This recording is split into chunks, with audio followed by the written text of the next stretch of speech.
En RDC, les partis politiques commencent à affûter leurs armes en prévision des élections de décembre 2018. Certains se rapprochent et d'autres s'organisent pour désigner leurs candidats à ces scrutins. C'est ce que révèlent les journaux parus ce lundi 12 mars à Kinshasa. Forum des A parle de grandement œuvre et rapporte qu'une bonne partie de la classe politique élargie à certaines figures de la société civile s'apprête à plébisciter ce lundi en terre sud-africaine Moïse Katumbi Chaput comme candidat à la présidentielle du 23 décembre 2018.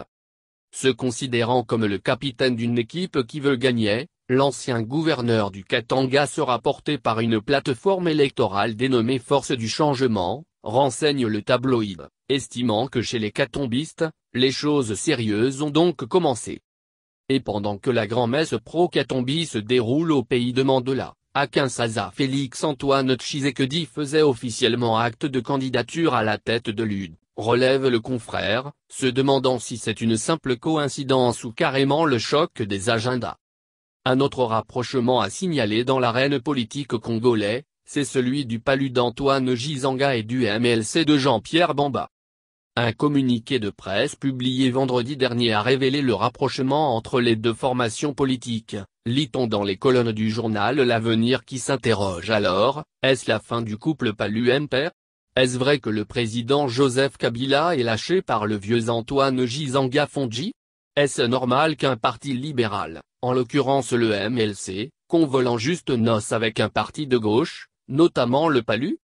Tentant de répondre à ces questions, le confrère indexe l'ancien Premier ministre Adolphe Musito, qu'il considère comme un ambitieux, pressé de présenter sa candidature à la prochaine élection présidentielle pour le compte de son parti.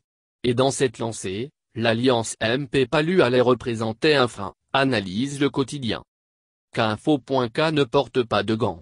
En se rapprochant du MLC, le PALU a mis fin à son alliance avec la MP, laquelle devenait depuis longtemps de façade en raison des critiques régulières d'Adolphe Musito, relève le média en ligne.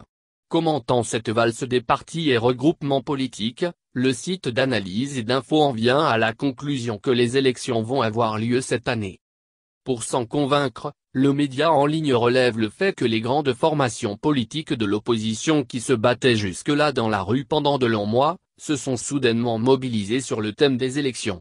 Pour le média en ligne, il s'agit bel et bien de la fièvre électorale qui gagne les états-majors politiques dans le pays.